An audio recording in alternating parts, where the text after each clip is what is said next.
Good morning, ladies and gentlemen. My name is Kathryn Dovey, and I'm based at the OECD in Paris, where I work on responsible business conduct.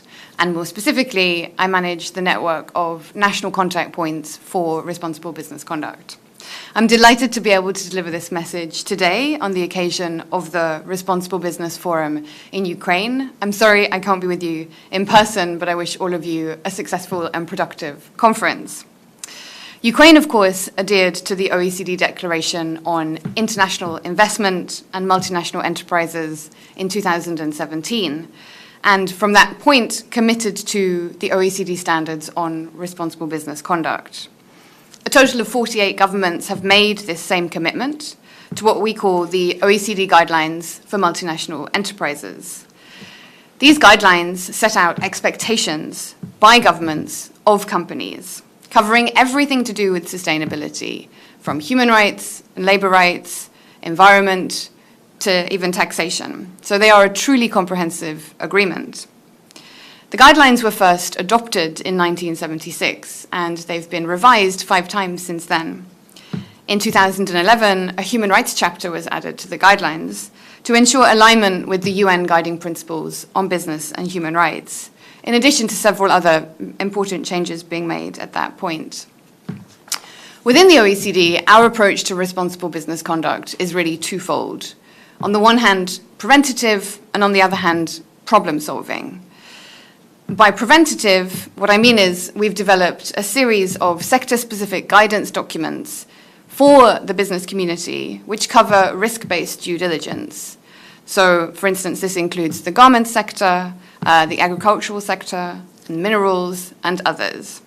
And then in June this year, we launched a general due diligence guidance, which speaks to all sectors, all companies, and provides practical support in plain language to help companies implement our guidelines. So that's on the preventative side. On the problem-solving side, here we really touch on one of the truly unique aspects of the OECD guidelines, and that is the grievance mechanism. All governments adhering to our guidelines must create what we call a national contact point for responsible business conduct. And this office is most often based within governments, but it can be independent from governments as well. Across the 48 countries, each of the national contact points, or NCPs, looks quite different, and you can visit their websites from the main OECD website. So what do NCPs do? Well, in plain language, they receive cases regarding company conduct under one or more of the guidelines chapters. And as I mentioned, in 2011, a human rights chapter was added, and since that point, we've seen that over 50% of the cases coming into NCPs have been about human rights issues. So it really is a critical mechanism in that sense. When a case is received by a national contact point, they will decide whether it meets the formal criteria for acceptance. If it does, they will offer both parties, so the submitter and the company, an opportunity to resolve the issue at stake.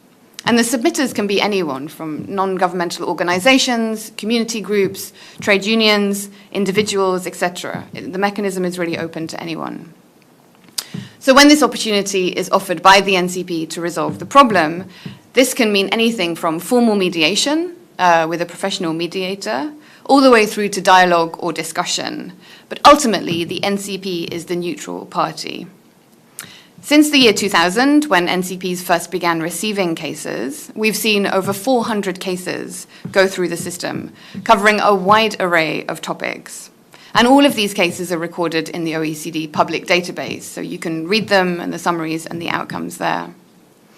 So we're very much looking forward to continuing our work with the National Contact Point in Ukraine, which of course is a new NCP, as they work to develop their case handling expertise and to promote the guidelines and our guidance documents to business and other actors in society. NCPs are very important catalysts for responsible business conduct within and across governments and publicly, and they're also required to promote the guidelines in this way.